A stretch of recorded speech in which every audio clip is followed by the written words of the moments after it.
Kita sudah kembali lagi di studio yang pastinya di subuh hari. Jangan lupa nih, udah biasakan kita tadi subuhan, sempat kita mengaji atau baca Quran, dan sekarang kita belajar diisi lagi rohaninya kita. Lip, tapi karena tadi kita bicara nih, ini kan semua ya menyangkut tentang bagaimana kegiatan sosial di masyarakat yang berguna. Kita juga harus ingetin ke pemirsa di rumah tentang ada prokes yang harus kita taati. Ada 5M, apa Lip? Wow, 5M yang pertama adalah mencuci tangan, memakai masker, Tuh, menjauhi kerumunan, menjaga jarak, mengurangi aktivitas. Cakep, benar semua ya. 5M ini harus kita patuhi karena kenapa? Walau bagaimanapun tetap kita harus jaga kesehatan ya. Tapi ada lagi 1M yang harus kita kasih tahu ke penonton. Apa? 1M yang paling penting adalah menyaksikan Serambi Islami setiap hari pukul 4.30 waktu Indonesia. Oke, cakep. Oke, kita lanjut nih pembahasan.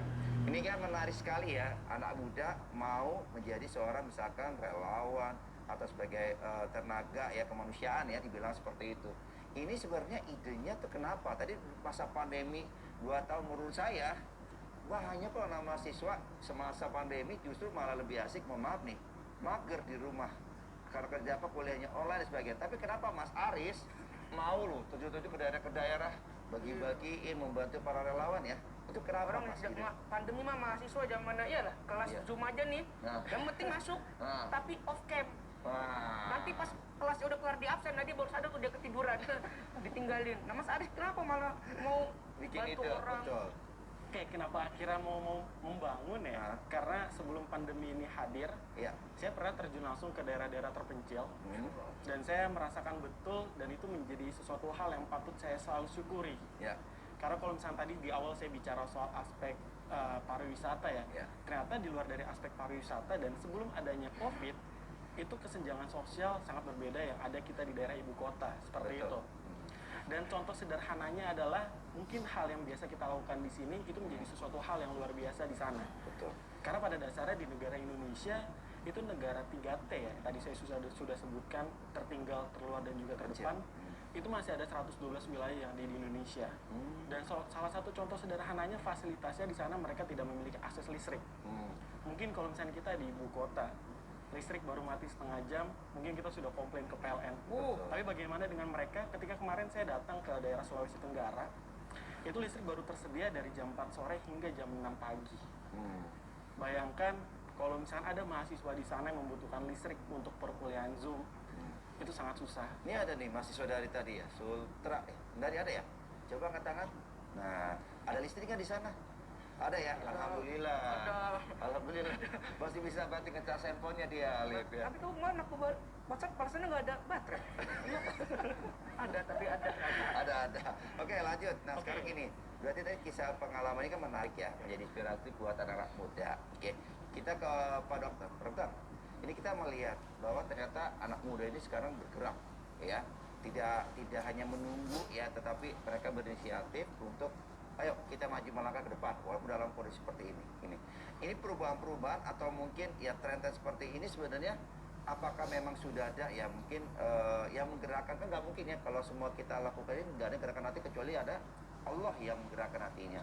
Menurut Pak Dokter gimana? Ya, di dalam Al-Quran kita dimotivasi oleh Allah, diberi suatu tawaran ya. Hal adullukum ala tijaratin tunjikum min azabin alim. Mau enggak kalian aku tunjukkan sebuah bisnis, sebuah perniagaan yang menyelamatkan kalian dari azabnya api neraka? Apaan itu? Tu'minuna billah wa rasulihi wa tujahiduna fi sabilillah. Pakai apa? Ya, bi amwalikum wa anfusikum. Pakai harta dan tenaga. Masya Allah, luar biasa. Jadi ini merupakan satu dorongan semangat ya yang luar biasa, membantu sesama dengan di amwal, dengan harta nih ya, dengan harta yang luar biasa diambil dari orang kaya lalu kemudian disalurkan kepada orang yang membutuhkan, yang menjadi perantara. Ini anak-anak generasi milenial luar biasa. Bahkan dari hartanya sendiri dia peruntukkan untuk membantu sesama yang membutuhkan di banyak tempat di negeri ini. Yang kedua, dengan tenaga, tidak punya duit, pakai tenaga. Nah, dengan tenaga dia berjuang dari Jakarta, dia kemudian melakukan perjalanan yang jauh agar bagaimana kemudian orang lain bisa bahagia. Jadi Masya Allah luar biasa. Sampai-sampai Allah memotivasi kita di dalam Al-Quran dan surah Al-Imran 92 ya, sekali-kali kamu tidak akan pernah sampai pada satu kebajikan hatta tunfiqu mimma tuhibbun, sampai Anda berani ya menginvestasikan sesuatu yang terbaik dalam diri Anda. Mungkin Ustaz bisa dibaca mungkin Ustaz ayat ini bisa agar kita di pagi hari ini mendapatkan hikmah pelajaran dari ayat ini. أعوذ بالله من الشيطان الرجيم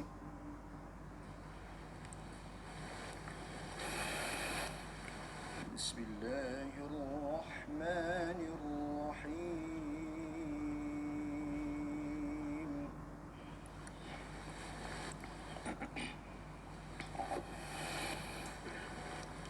لن تنالوا البر حتى تنفقوا مما تحبون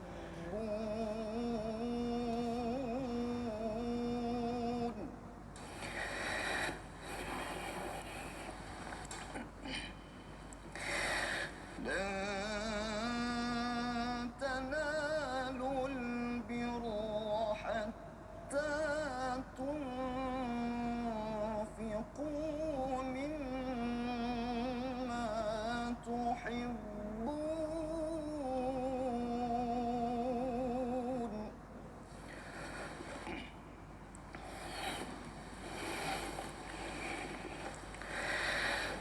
وما تنفقوا من شيء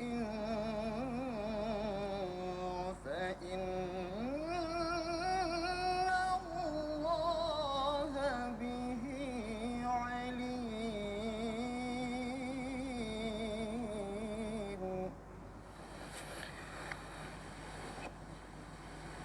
وما تنفقوا من شيء فإن الله به عليم صدق الله العظيم Allahumma arhamna bil Quran. Jadi luar biasa ya. Jadi ayat yang dibacakan dari Ustaz tadi ini menjadi hikmah pelajaran untuk kita semua, sebagaimana Bang Aris tadi ya, yang telah berbuat ya, berjuang bagaimana kemudian ingin melihat ya, meringankan beban sesama di antara saudara-saudara kita yang di tengah pandemi ini boleh jadi ada yang kesusahan ya, sulit kuota mau kuliah dan berbagai macamnya, tergerak hatinya kemudian, dan Allah menjanjikan satu kebaikan yang luar biasa. Artinya untuk melihat seberapa besar ya perjuangan kita, itu seberapa besar pula kita mau berbagi dari apa yang kita miliki untuk sesama. Artinya meringankan beban sesama. Jadi ini luar biasa. Nah, bayangkanlah generasi milenial hari ini ya, apa yang kita miliki hari ini, tenaga, harta, atau apa yang kita miliki hari ini, mungkin kita mengatakan terbatas, tapi ada orang lebih susah dibandingkan kita. Dengan keterbatasan atau kelebihan yang Allah titipkan pada kita dan keluarga, mudah-mudahan dengan begitu kita mampu membantu sesama dan Allah berkahi hidup kita dan keluarga. Masya Allah. Tuh, ya, jadi kita jadi teringat ya ketika kita diberikan kesempatan, apalagi untuk membantu ya teman-teman saudara kita, kenapa enggak? Tapi gini Ustaz, ada nggak sih di dalam Al-Quran ya, atau mungkin ada risalah atau dari Rasulullah yang menganjurkan kita untuk gemar bersedekah? Ada banyak sekali di dalam Al-Quran ayat-ayat memerintahkan kita untuk bersedekah ya. Dalam surah Al-Munafikun ayat 10 misalnya ya, diperintahkan wa'anfiku, kata Allah berinfaklah kamu ya. Lalu di banyak ayat-ayat juga demikian ya, wa'anfiku mimma razaqnakum ya min qabli an ya'tiya ahadakumul maut ya. Lalu wa'anfiku min thayyibati, infakkanlah sesuatu yang baik, dan banyak lagi ayat-ayat Al-Quran yang mendorong kita semua untuk senantiasa berbagi. Apa sih yang kita banggakan dalam hidup ini? Harta itu milik Allah ya. Di dalam setiap harta kita ada hak orang lain 2,5% ya. Andai kata kita punya 100% ini, maka cuma 2,5% yang Allah minta. Banyak atau sedikit? Sedikit. Hah? Ada dia sekalian, banyak atau sedikit?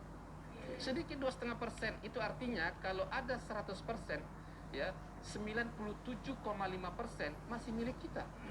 Tapi terkadang ya, kita yang terbayang yang Smith yang 2,5% ini, kalau 1 juta 2,5%-nya berapa?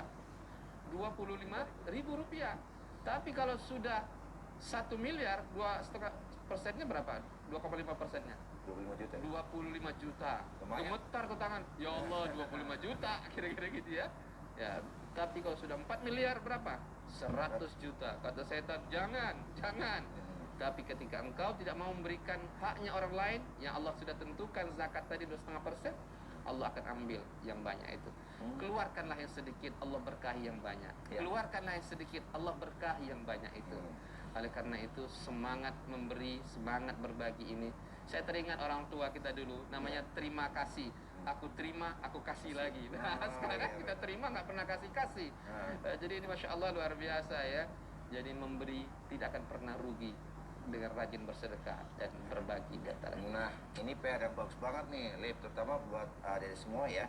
Kalau kita ya bisa ketika kita memberi ya, tangan di atas dan tangan di atas lebih baik daripada tangan di bawah. Artinya bergemar untuk kita memberi itu nggak akan membuat kita miskin, Lip. Gitu. Ada nggak sih mungkin yang menyatakan bahwa ternyata ketika kita ya artinya gemar bersedekah, gemar berbagi itu justru membuat hati kita tuh kaya ya. Nggak cuma sekedar di materi, tapi keimanan kita dan sebagainya, pahalanya itu ada nggak? Iya. Maaf Ustadz, Bang Raka, tahan sebentar. Karena saya mau negor nih mahasiswa-mahasiswi IKI. Tadi belum ada Mas Aris, kalian melihat saya sangat tampan sekali. Kok dari tadi pas ada Mas Aris duduk sini nggak ada yang mandang saya sedikit pun ya. Tolong yang adil gitu ya, kan sedekah ngajarin adil juga. Betul. Jadi kalau di sini pandang ganteng ya pandang nggak di sini sempurna gitu ya. Tolong ya, kita istirahat sejenak. Dokter, kita istirahat sejenak. Kita akan kembali lagi di Serambi Islami TVRI Media. Pemersatu bangsa.